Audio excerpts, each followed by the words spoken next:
Today we're on to welcome Benjamin Bressington to the show today.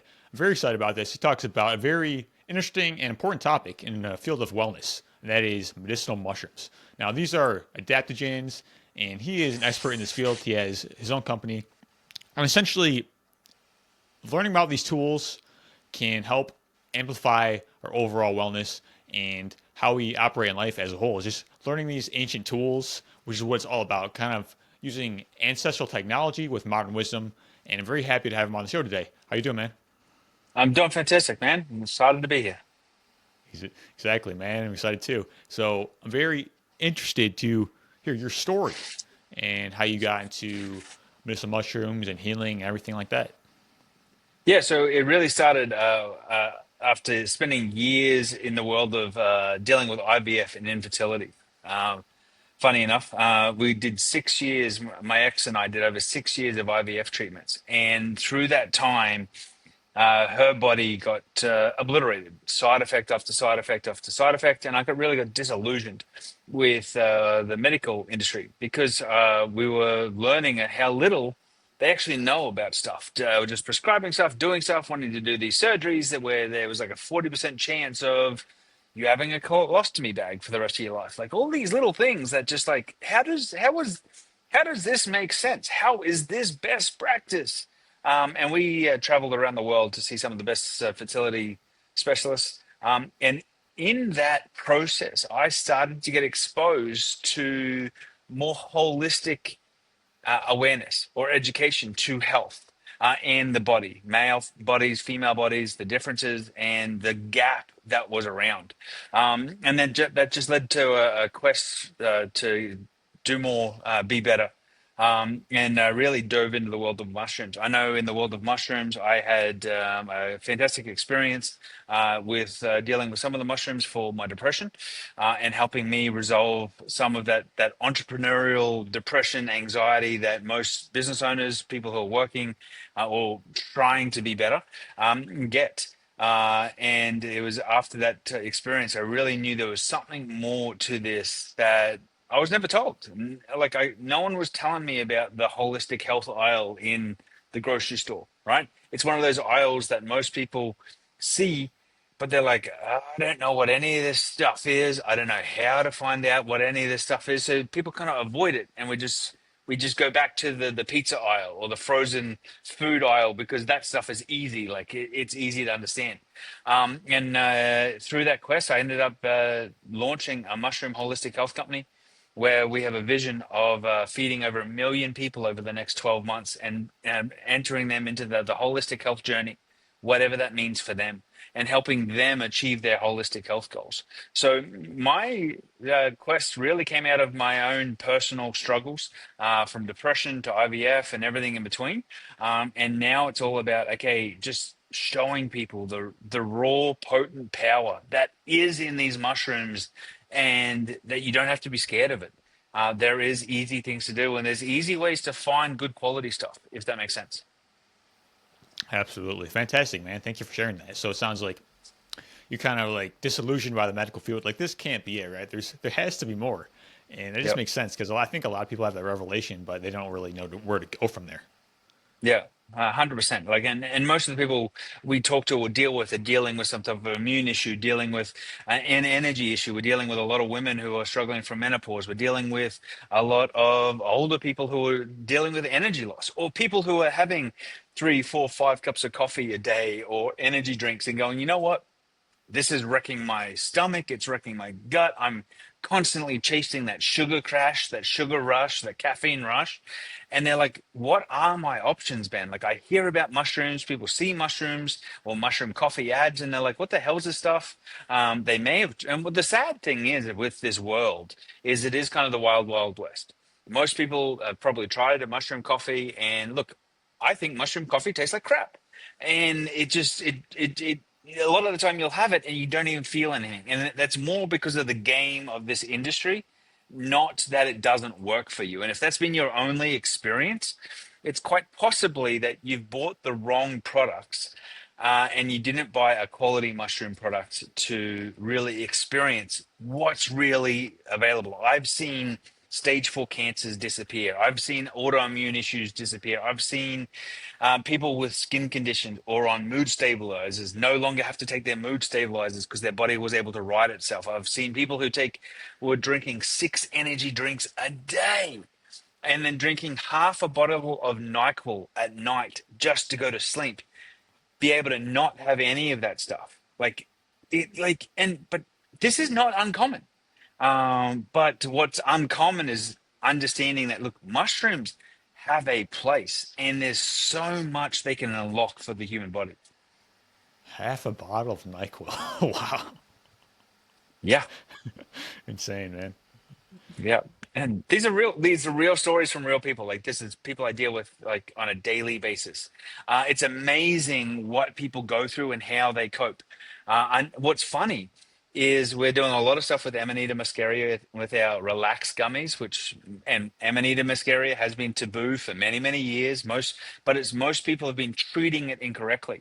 We're having a lot of people approach us who are wanting to get off cannabis because they got sold this dream that cannabis is this miracle thing, but it also eats away at their productivity, their thinking, their mental clarity. Like, it puts them in the couch. They may not have the pain or they may not have the inflammation, but like, they're not productive. And they're getting to this point where they're tired and frustrated and they want to be inflammation free, but they still want to be productive and be able to live their life and go for a run and exercise and all that type of stuff. Does that make sense?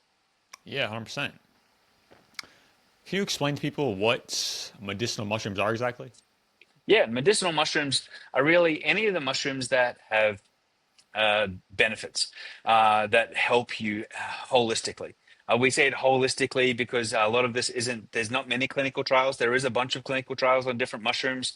I was just talking to someone before about some of the clinical trials around reishi and turkey tail and things like that. But medicinal mushrooms is a massive list of these mushrooms.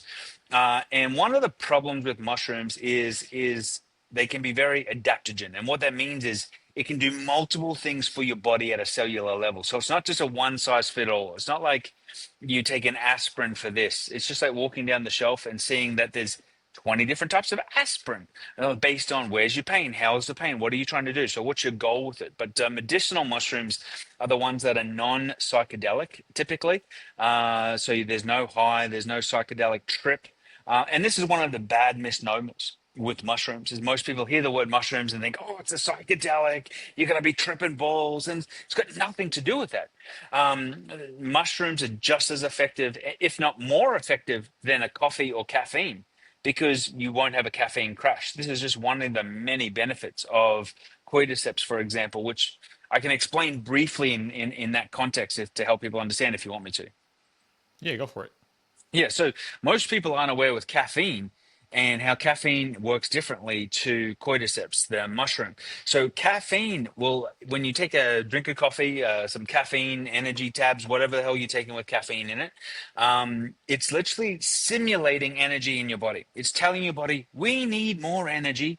So let's have more energy. And what happens is your body uses whatever is available, whatever food's available, and then that's why you crash. And you usually crash hard. That's also why a lot of caffeine drinks are packed with a lot of sugar because it actually fuels like your body's energy and it's not really having real energy, what we say clean energy.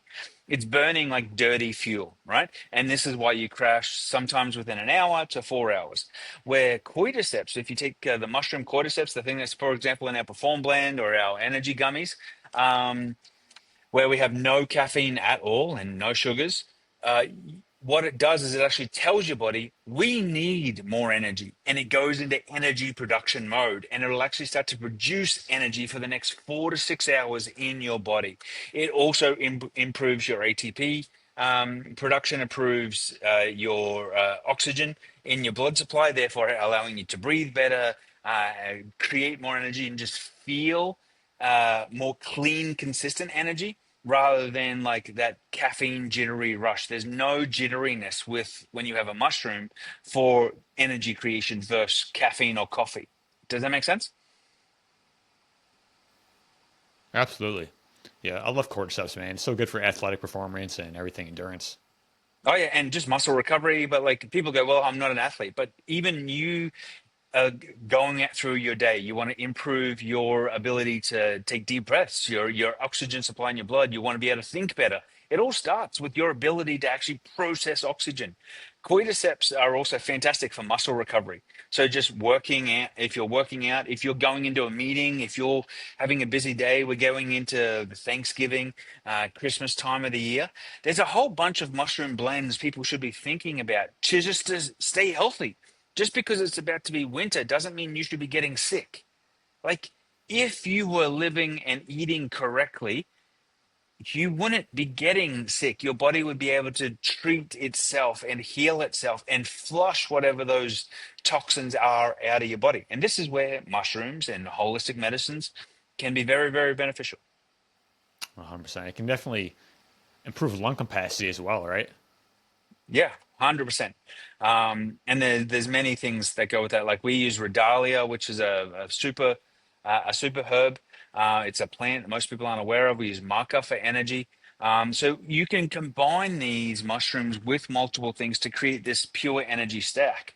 But what I think the biggest mistake most people realize is they think one mushroom is one size fits all. Like I tried lion's mane and I didn't like it. Well, how did you try it? What did you do with it? And most people go, well, I just bought a product off Amazon. I bought it for $20. I'm like, yeah, well, did you know that how that mushroom is extracted or made actually makes the massive difference in if it's even going to do anything for you? And this is why most people say mushrooms don't work. It's because of the extraction process. Yeah, definitely. Isn't it the legend that cordyceps was only available to the emperor and the royal family, or if it was punishable by death? Well, there's many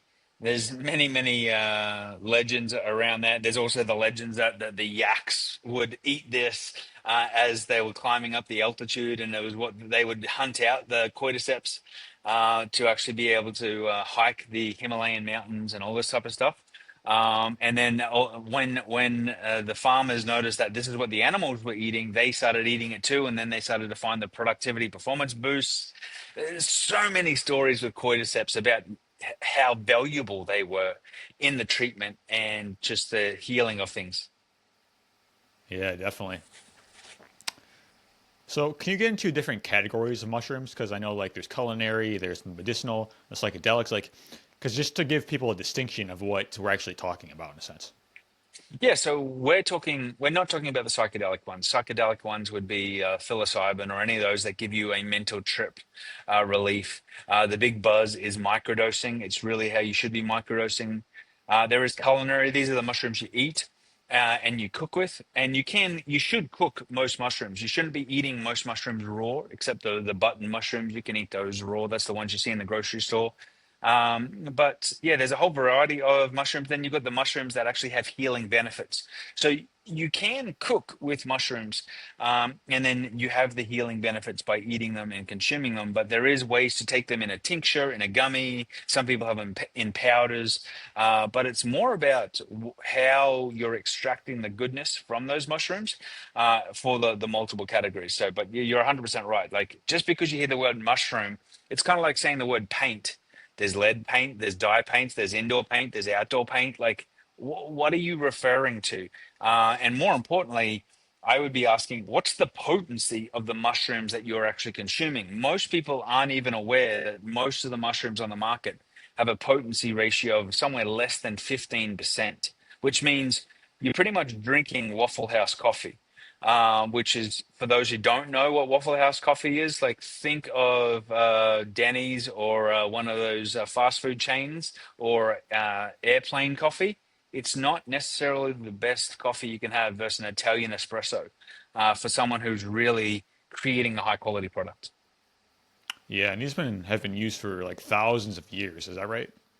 Oh yeah, there's hieroglyphics in the back in the Egyptians about talking about mushrooms, and there's a whole bunch of research now coming out even from the Vatican about how mushrooms were even used in ceremonies and sacraments and things like this. And there's a whole yeah, so the world of mushrooms is unfolding in multiple facets. We're even seeing how a lot of the medications have been extracted, like a lot of the pharmaceutical medicines that people take have actually been extracted from the compounds in a mushroom. So they took one of the molecules rather than taking the five molecules to stabilize things without side effects. So it's amazing how you can have some mushrooms and not have the side effects. Where if you take the synthetic drug version of the product, you'll have the side effects that aren't in it because of how well rounded they are. And it's amazing that in the world of mushrooms, that how a mushroom actually fits your receptors in your throughout your body 100%, like hand in glove. Like it's a perfect match fit for different receptors in your body for different mushrooms. There's mushrooms that even open up and create new neural pathways. There's a whole bunch of research on mushrooms reversing aging, things like this that is just completely mind-blowing. Yeah, definitely. So, can you get into some of the common ones? Like, I know we talked about cordyceps, but what are some other ones that we should know about? Yeah, most people hear about lion's mane, which is great for mental clarity, reducing mental fog. You've also got turkey tail. And we mentioned chaga initially. There's a lot of immune boosting. Um, uh, for example, if you take lion's mane, if you're dealing with menopause, it actually can reduce menopause symptoms. There's reishi, which is known as the ultimate life mushroom. There's all your oyster mushrooms, one of the mushrooms we use for our food. So we make an instant mushroom meal, and MRE and jerky. We use lion's mane and king trumpet. Most people have never even heard of a king trumpet mushroom. It's a very meaty mushroom, and you can cut it in multiple ways. So we can cut it to look and taste like a scallop, or you can uh, shred it so it looks like pulled pork and tastes like pulled pork, or you can cut it into like steak strips. So the versatility of that is quite phenomenal, particularly for a meal replacement kit. Yeah, Not saying that definitely. you should just only eat mushrooms, but like adding it to your diet, you'll be amazed at how clean you may start feeling, the energy, mental clarity. Because a lot of people just struggle with energy. Energy and sleep is some of the biggest things that most people struggle with on a daily basis. So yeah, if that makes sense. Yeah, 100%. There's so many different benefits. Like natural killer cells, for example, can be boosted by like 300% in terms of chaga and reishi, to my understanding. So it's kind of insane. Yeah, 100%. So, yeah, it gets quite complex. There's many research studies, many papers. Some of these papers are all international. So the way on some of this research is it's a little overwhelming for people because it may not be one size fits all. But one of the biggest things that we see in from this research to the actual supplements that people will take is there's a different in the dosage. So the supplement may be made in a way where they're compromising on quality or they're compromising on the quality of the product. And what they don't tell you is there's no therapeutic dosage in the supplement you're taking. So it's actually, yeah, they may have 10,000 milligrams of mushroom, or they're claiming to have in it, but the quality of that is not strong enough, and it's not a clinical or therapeutic dosage. So that's why it doesn't work. So this is some of that education we're always doing with people, is going, hey, what is a dosage, or what is a therapeutic dosage, and what should I be looking for if I'm starting to look for mushroom supplements? Yeah, definitely. And there's other things like polysaccharides and things. Do you want to talk about a little bit in terms of like the nutrient value that we can get from it? There's huge nutrient values you can get from all these different mushrooms, with a lot of the beta glucans for stimulating stem cells and stem cell recovery. So the way that they can actually work for your body to heal itself, supporting your body to heal itself, supporting your body to detox. Some of these things that we don't think about. We've spoken about the clean energy impact, and that's then also stabilizing your hormones, because if you're not chasing a hormone roller coaster of all these caffeine or sugar crashes all the time, like this really impacts your gut health. And there's a lot of research now coming out to saying like your gut is literally controlling all of your body. And if your gut is messed up from all of these acidic foods, the acid-based foods, sugary foods, let alone the petroleum products in food, it's amazing when you start reading labels to understand how much petroleum-based additives are in your product. When I say petroleum, I'm talking fuel. Like no different to fuel you fill your car with is literally in products. And it's no wonder people are getting sicker. Yeah, definitely. And for people who don't know, NK cells and natural killer cells, those are things that are like immune system weapons in a sense. They really go out and take out any type of pathogen. So really, like it gives yourself a whole vitality boost in a sense. So these things are just interesting to know about and kind of implement them in our own lives as well. Yeah, like these are all very important. When you're talking about all these, you keep hearing about all these new bugs, travel season, people traveling all around the country. And there's nothing worse than like you go and see family and then someone's coughing and then in a week or two you're going to be sick, down for a few days. Like that doesn't have to be the pattern in your life. And like if your body has the thriving immune system, your body can process. It's not that you won't get sick, it's just you won't go down for as long. I was just telling somebody about one of the clinical studies that I was reading about recently, which showed just by adding some mushrooms, the difference between people on a chemotherapy trial and a cancer trial, between the ones who just did the chemotherapy and did chemotherapy with this mushroom blend, was they added 5 years to their life expectancy just by they did the chemotherapy and they had the mushrooms as well versus the ones that didn't have the mushrooms. There was a 5 year difference in life expectancy on average. Most people actually, it was between 5 and 8 years they lived longer than their counterparts doing chemotherapy. And when you hear about that, you talk about anyone who's got cancer. We all know someone who's been touched by cancer. Do you not think they would want to live a little longer? Wow. Like it's amazing to hear how many people where their doctors will say, well, the chemotherapy was successful, but unfortunately it's attacked your body and your life expectancy is 6 months. So in their mind, the treatment was successful, but the treatment killed you. Yeah, it's a shame. Yeah. Yeah. So let's actually get into the extraction processes because I realize this is important. Like, what different types of extraction should we be looking for when we get mushrooms? So the best form of extraction is what they call spagyric extraction. It's unfortunately a very expensive extraction. It's the extraction process we base all of ours in. They call it spagyric alchemy. It's very very old. It's a three-step process. Usually takes about 6 weeks to complete. So I'll break down the extraction. So you've got water-based extraction, which is just like taking mushrooms and boiling them in a pot of water. Some people may boil them for a few hours. They may boil them multiple times. They may boil them over multiple days, right? Either way, you're breaking down the compounds in the mushroom. And there's only certain compounds that'll be extracted in water, period. So it is usually the weakest form of extraction. So you'll probably have an extraction ratio or a potency ratio of somewhere around 15%. So that's just water alone. Then you've got alcohol-based extraction. And some companies will do a water and an alcohol extraction. So if you do an alcohol-based extraction, you're usually extracting another 15%. So you can get up to like 30% potency by doing a water and an alcohol extraction. And it breaks it down. Some people are like, oh my God, I can't use alcohol. Don't want to have alcohol. But the thing is there's some beta glucans, minerals, salts, fats that come out of the mushroom that only come out if you use an alcohol extraction. So it becomes very, very important not to just throw the baby out with the bathwater, because when done right, it's extremely beneficial because your body will actually extract more of the nutrients from the mushrooms, which is why you're having these mushrooms in the first place. You're not just eating them for the sake of eating them. You're wanting to achieve something.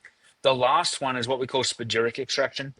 So what we do is we do a water-based extraction, and then we take that same mushroom compound and we put it into an alcohol-based extraction.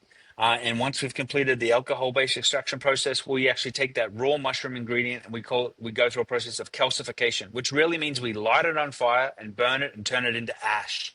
And then that ash is actually mixed back into the water and alcohol compound. It's all filtered and cleaned. And then what you're doing is you're adding all of the minerals, all of the salts, all of the nutrients that weren't extracted in water and the nutrients back into the extracted blend. And this actually gives you somewhere between 90 and 100% potency from the mushrooms. It's why when you take one of these spagyric extracted supplements, you'll feel it within a few minutes, because it feels like it's an alive compound that's you're drinking or you're eating a gummy or what have you like that. It's usually never really in capsule form. It's usually a tincture. or a gummy. And it's just the most potent way to actually consume these mushrooms. Does that make sense? Absolutely. Yeah, Yeah. it's very So interesting. I was yeah, if you're looking for mushrooms online, always look for spagyric first. If you're looking for a water, if they say dual water or dual extracted, just know that like you may only be getting 25% of its bioavailability, which means your body can't actually unlock the goodness in those capsules, let alone if there's even a therapeutic dose in that dosage. Yeah, it's very interesting. So, like to my understanding, a decoction is like a hot water extraction, or like a tincture that's kind of like alcohol. Is that right? It can be most of the time in the market right now. It's just called the tincture, regardless. So any water, Okay, makes alcohol sense. is called a tincture. So any fluid is known as a tincture. And but like you have to be aware of that. Like, hey, what was the extraction process for the tincture? Because the world of marketing is totally different to the world of the clinical process. So yeah. So just because it says tincture doesn't mean it's super potent. It could be just a water-based tincture. Got it. Makes sense. Yeah, I haven't heard of that type of extraction. I was more so used to dual extractions because my understanding is most companies just do either or, right? Yeah, so most of them will just do a dual, like some companies just do a dual water extraction. That's like boiling the kettle twice. Like that's all it is. They've run it through a water bath twice, and that's the cheapest form. If they're doing dual like water alcohol, it's a little bit more expensive, right? A little bit better of a product. The products can still work, but they're just not as potent and not really what our bodies need in today's world. Um, so yeah, just because to say like we used to market a product that was a dual 5 day extraction, right? But still is pretty much just a water boil for 5 days. But we had to use the marketing to make it sound sassier than it really was. And yeah, and we don't, that's why we no longer promote that product because it's just not the best possible product on the market. Got it. Makes sense. And also, we want to be aware of their harvesting. Is that right? Yeah, so it's well, where are the mushrooms coming from? A lot of people are starting to say wild harvested. Wild harvested doesn't mean the mushroom's better, because one of the things is there's no potency stabilization. So a lot of people think just because the mushroom is big, it could be more potent than a small mushroom. That's not the case. Like, so it's actually taking mushrooms, it's actually validating the potency of the mushrooms, it's stabilizing that potency in a batch because a lot of people, when they deal with the world of mushrooms, like they'll have a dose of something or a microdose of something and they'll have one experience, then they'll do it again and it'll be totally different. And that's because the company who's creating this blend isn't stabilizing the batch and the potency. So it's the same experience with every consumption. Got it. And like, to my understanding, you can grow them on grains, get a log, or the wild harvesting. Is that right?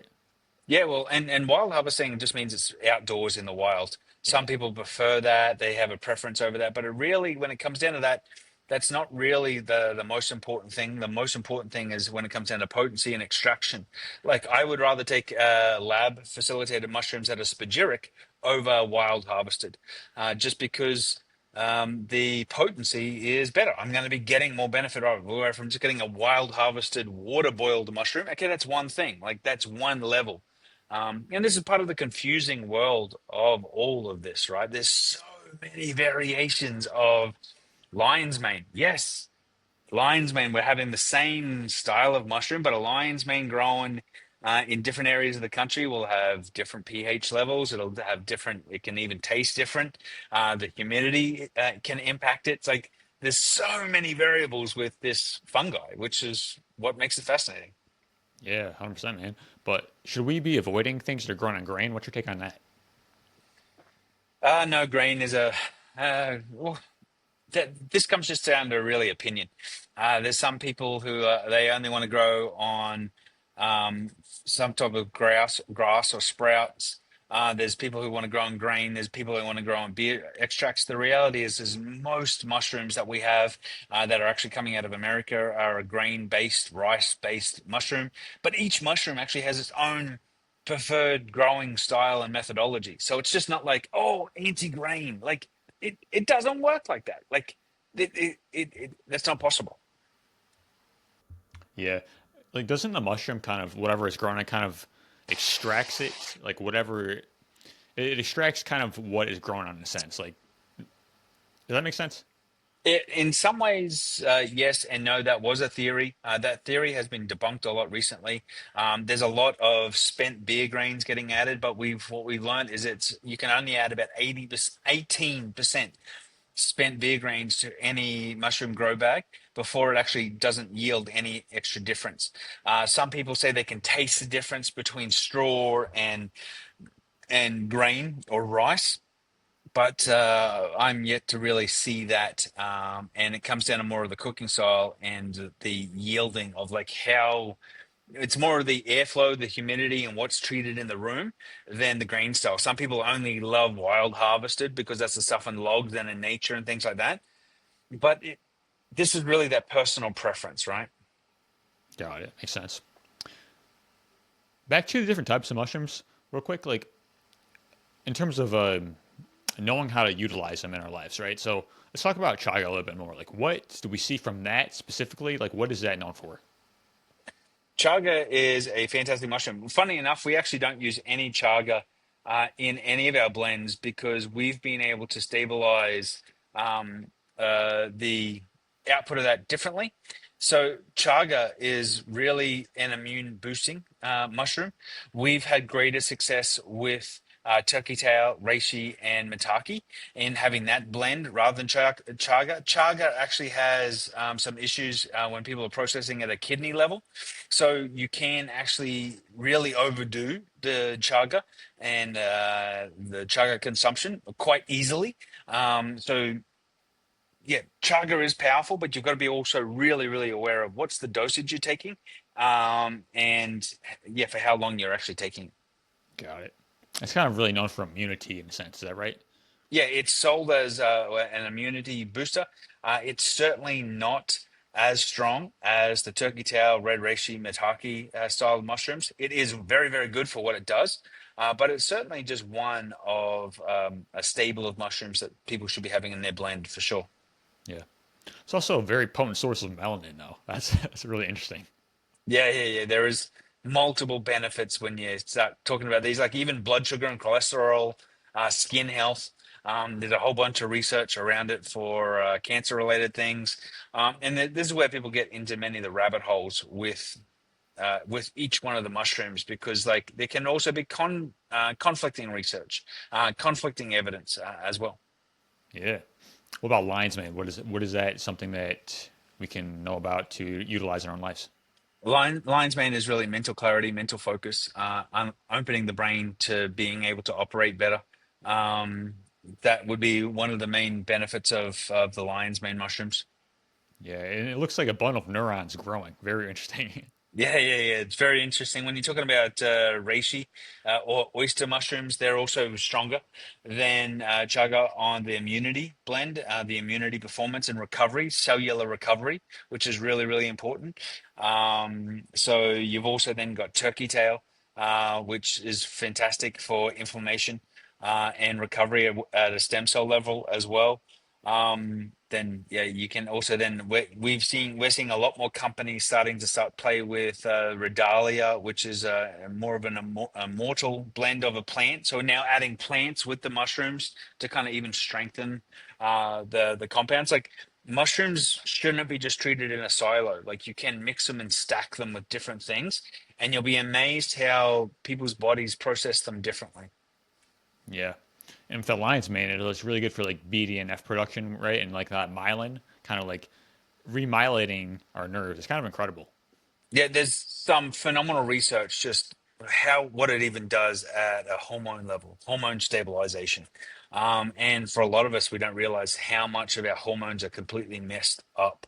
And how the food we've been eating even impacts that, let alone stress and anxiety and the situations people are in on a daily basis. Of like just dealing with that, there's also all the research coming around inflammation and the impact of inflammation. So if you can be having mushrooms to help you reduce inflammation, joint pain, like that's a lot of freedom for a lot of people. Yeah, for sure. And reishi, I mean, let's talk about that. Yeah, well, reishi is one of the Asian superpowers that they've been having for years. They grow that in multiple different ways, and it's really that superpower mushroom for immunity. They call it the elixir of life, and some of those. So yeah, so many powers to reishi. Reishi was the mushroom that extended people's life in the cancer trial by 5 years. So very interesting.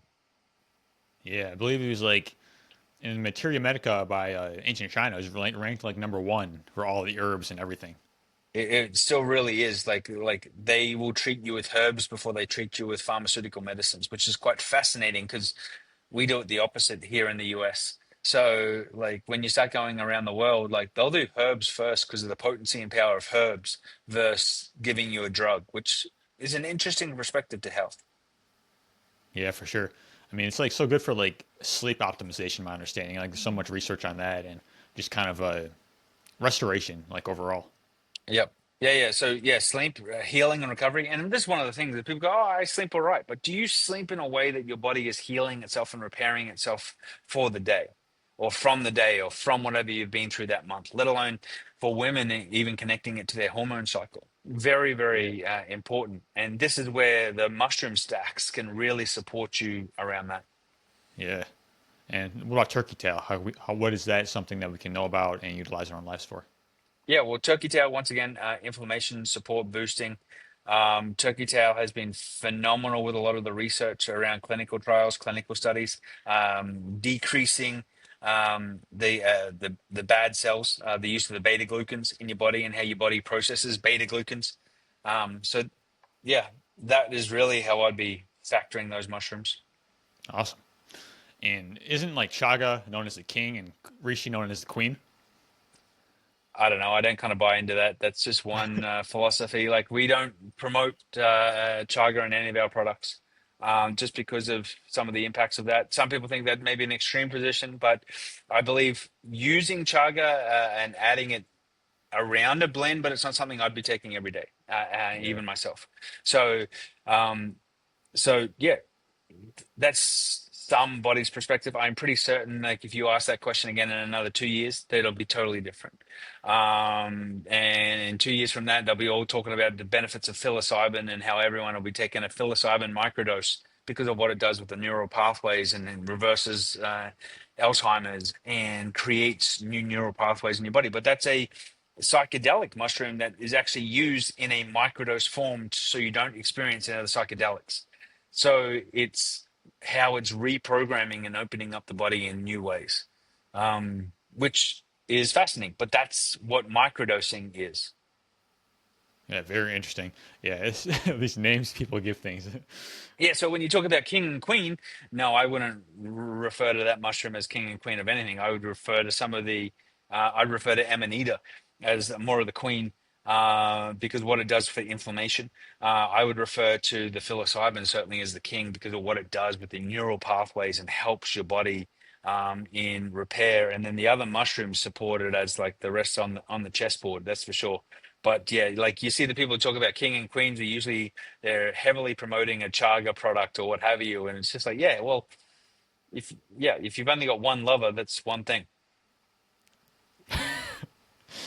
So you talk about microdosing as well. Do you want to get into that a little bit?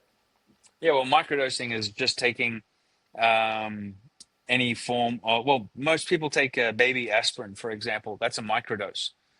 That's how common it is. So, what microdosing, you can microdose psychedelic mushrooms in a way that you don't actually have any psychedelic experience. So, no mental high, no mental threshold. You'll improve your productivity, you'll open your sight, you'll improve your color, you won't have depression, things like that. So there's ways that you can dose yourself in with these products to not have the magical hippie type stuff, but actually have the health benefits.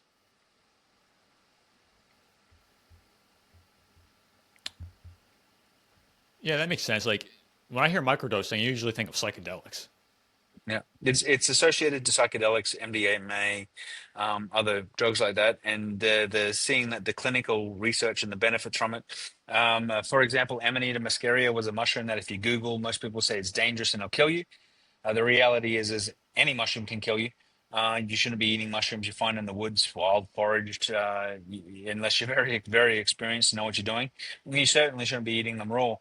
But one of the things that they found is that Westerners would take Amanita muscaria and macrodose it. So they'd take a whole bunch of it, they'd try to blend a whole bunch of tea.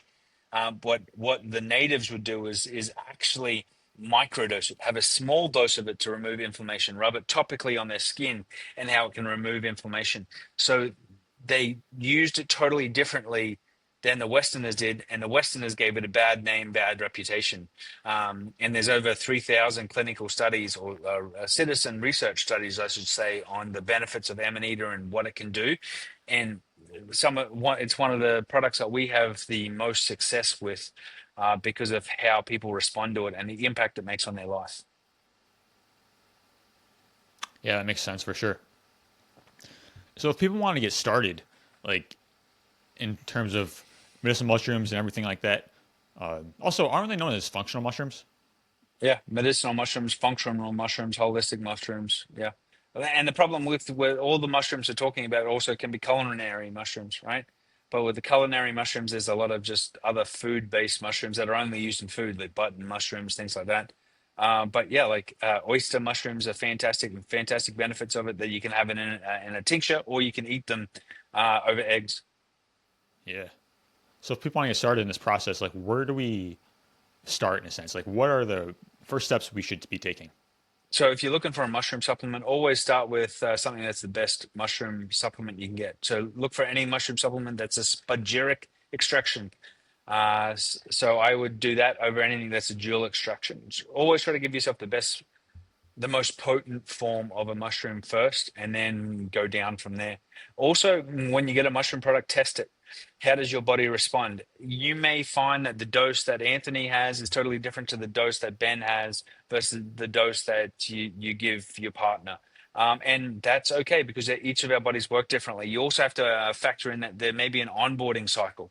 And then most people don't think about this. They try it for one day and they don't notice anything. But what was the dosage you tried? Like, if most people aren't aware, if you're giving up gluten, you have to give up gluten for 21 days for it to be flushed out of your body. So people actually don't give these mushrooms long enough and are consistent enough to actually see the change at a cellular level. If you're thinking you're going to be able to take one mushroom shot after you go to the gym once a week, you're not going to get six-pack abs. That's just kind of unrealistic. Yeah. These are known as adaptogens too, is that right? Yeah, but adaptogens is very problematic in the sense that it changes based on what your body needs and gives your body what it needs in that moment.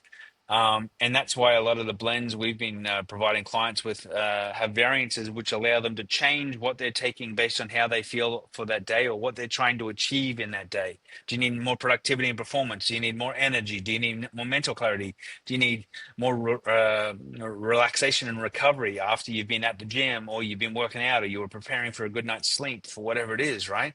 So it's not treating it as a one size fits all. And adaptogenic is kind of a bit of a dangerous term because it means that your body's taking what it needs from that solution. Okay. Well, so an adaptogen is what? It adapts to what your body needs. It gives you what you need, Okay. right? So it's like you, you and I both might take an Amanita gummy, right? Right? I'll take an Amanita gummy. No matter when I take an Amanita gummy, I will feel within about 20 minutes, I'll feel like I'm getting wrapped in a weighted blanket and I'll have to have a nap for about 20 minutes, right? I could take this after I've had three Monster Energy drinks and I will still feel like I've got to have a nap for 20 minutes. I'll have a nap for 20 minutes and I will wake up. I'll have clear mental focus and energy for several hours. You may take it, right? And you'll be like, you'll find that the inflammation and the pain in your lower back is gone and it's giving your body energy. So you're performing at a performance state, right? You didn't feel like you needed a nap. You didn't need sleep. You didn't need that for it to take. So that's the difference of how mushrooms are adaptogenic to each person and each person's body. Got it. It's my understanding like adaptogens they kind of work on multiple systems. Is that right? Oh yeah. Yeah, more yeah, it is it's not just treating your liver or your kidney, it's treating your immune system, it's treating your stomach wall, it's treating your oxygen supply and your blood supply, it's treating ATP productions, it's treating many cells throughout your body. So this is why, like, If you want to have, if you're using mushrooms for headache, if you're using mushrooms for sleep, you might have the same mushroom that's got 10 different solutions. If we said that about a drug, most people are like, well, this stuff can't be true. This sounds too good to be true, right? So this is the difference with mushrooms. Yeah. And you can take them every day. Is that right? Oh, 100%. Yeah. Taking them every day is extremely beneficial. And your body will perform better long term. That is for sure. And it Yeah. takes it takes less than 3 days for your body to start reverting back to the symptoms that you had prior to taking mushrooms. So stopping them and not being consistent is problematic. And this is what a lot of people find is they'll take something and they're not consistent enough. Where consistency with any holistic medicine is really key. Yeah. Because a lot of things you have to cycle, right? But, you know, when it comes to like a tonic, like these, like they're usually more beneficial as you keep on taking them. Yes, it builds up in your body and it helps your body process and heal and recover faster. So yeah, I wouldn't a spagyric mushroom blend. I wouldn't be cycling on and off. That's actually some old school methodology thought that is not shown to be accurate. Got it. Yeah. Because when we cycle things, it's usually because the benefits aren't as potent as they were. But a tonic is you can take it continuously. So, Hmm. Yeah. is there anything that you would think people should know about in terms of medicinal mushrooms that I haven't talked about yet? Yeah, just understand that it's not a one size fits all. You may have to find a blend that works best for you and your body. And not all blends or lines, main or what have you, are treated the same. So just be aware of that. Find a reputable company that you can work with, that you can ask all the questions you want to ask, because they should be willing to educate you, and you'll be fine that you'll find something you love. Yeah, because when we talk about all these things that we hear about, it's like you don't just want to get some random form of it, right? You actually want to be intentional with where you get it, and that's how you get benefits, right? Because we hear about these things, but we don't actually receive the benefits, and what are we purchasing, right? Like what are we actually looking for? So being an Yeah, intelligent consumer. exactly. And it's every product on Amazon isn't always the best. I know that there's an array of options, but once you find a brand that you love and that's working for you, that's one of the best things you can do, and you'll see the benefits for a long time. 100%, man. All right. I appreciate you so much for coming on the show and sharing all your insights with us. It's been really awesome. Like to hear healing stories, I think is always empowering, right? Because we can learn so much from people's stories, just like yours, and really get these insights that have been, put in the trenches and learned from our own experience. That's so important. And utilizing these tools of wellness to kind of amplify certain things or practices and just kind of bolster our vitality overall. And if we're experiencing some condition, just learning about these things to use them in an intelligent manner is so important. So I appreciate you, man. Yeah, I appreciate it. Thanks for having us on. Yeah. So if people want to get connected with you and everything that you do, where can we find you? You can go to bearremedy.net. And if you mention Anthony's podcast, you can actually claim a free sample offer. So all you got to do is just pay the shipping and handling. We'll actually try all of our products for free. So you can get some free energy gummies, you can get our relax gummies, and you can get our new micro boosters. That some of the most potent mushroom supplements on the market. You'll get a 1 day supply of all of that as a sample, so you can see what a quality mushroom product tastes and feels like. All right. I appreciate that, man. Thank you. Hey, my pleasure. All right. Take care.